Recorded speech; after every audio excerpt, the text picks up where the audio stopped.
Good morning student. कक्षा 10th विषय हिंदी। आज हम पाठ 5 पढ़ेंगे। कृपाराम खिड़िया, उनका जीवन परिचय आज हमें पढ़ना है। कवि कृपाराम खिड़िया शाखा के चारण थे। इनके पिता का नाम जगराम जी था, जो खराड़ी गांव वर्तमान में पाली जिले में है, वहाँ के निवासी थे।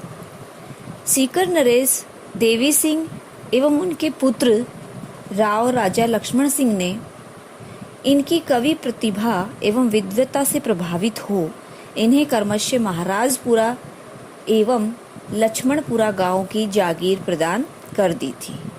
इन्हें वो वहाँ की जो जमीन थी वो कृपाराम खिड़िया को दान में दे दी थी।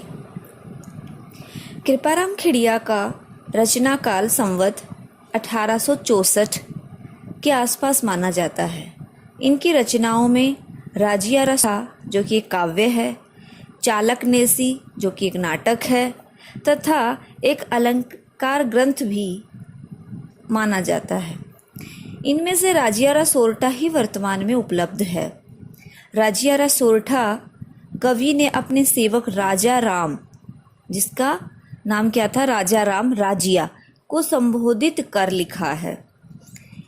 ये जो कृपाराम जी थे, इनका एक सेवक था जिसका नाम राजा राम था और उसको राजिया से संबोधित किया जाता था।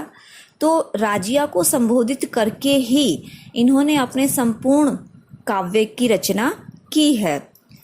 राजा राम अर्थात राजिया कवि का विश्वास पात्र एवं सेवा भावी सेवक था। बहुत अच्छा सेवक था और वह कृपाराम की बहुत अच्छे से सेवा करता था। राजा राम निसंतान था, उसके कोई भी औलाद नहीं थी, इसलिए वह हमेशा ही बहुत उदास रहता था कि जब वह मर जाएगा तो उसका नाम लेने वाला कोई भी नहीं बचेगा। तब कवि ने उसे विश्वास दिलवाया कि वह अपनी कविता द्वारा उसे अमर बना देगा, कि सारी दुनिया उसका नाम याद रखेगी।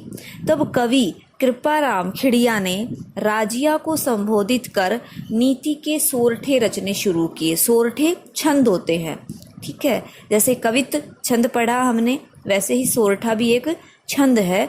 तो उन्होंने राजिया को संबोधित करके नीति से रिलेटेड, नीति से संबंधित जो सोरठे थे उनकी रचना करनी शुरू कर दी। इस राजियारा सोरठा ग्रंथ में काव्य में 140 सोरठे मिलते हैं। राजियारा सोरठा राजस्थानी भाषा में संबोधन नीति काव्य की प्रथम रचना मानी जाती है। एक नीति होती है, एक तरीका होता है किसी भी छंद को लिखने का, किसी भी पद को लिखने का, जिसमें से एक ये भी है जिसको बोलते संबोधन नीति। तो संबोधन नीति में क्या होता है कि जिसके नाम से हम लिखते हैं तो उस व्यक्ति के नाम से संबोधित कर के हम सारे बात को अपनी को प्रकट करते हैं। जैसे इसमें जितने भी पद हैं उनमें राजिया का नाम आएगा ही आएगा। तो कृपाराम खिड़िया ने राजिया को संबोधित किया है, तो इसको संबोधन नीति कहा जाता है। इसमें डिंगल भाषा का प्रयोग हुआ है। राजस्थानी भाषा में जो मेन है डिंगल और पिंगल, दो भाषाएं मानी जाती हैं राजस्थानी भाषा में। राजियारा सोरठा काव्य ग्रंथ में डिंगल भाषा का प्रयोग किया गया है। सोरठा छंद है तथा वर्ण सगाई मुख्य अलंकार है।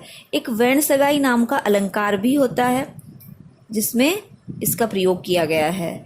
इनकी सहजता, सरलता, सरसता तथा प्रसाद गुण युक्त के कारण राजियारा सोरठा लोक समाज में बहुत प्रसिद्ध है, क्योंकि इन्होंने जितनी भी बातें कही हैं, पहली बात की विशेषता ये है कि इन्होंने अपने सेवक को संबोधन नीति के माध्यम से संबोधित करके बात कही है।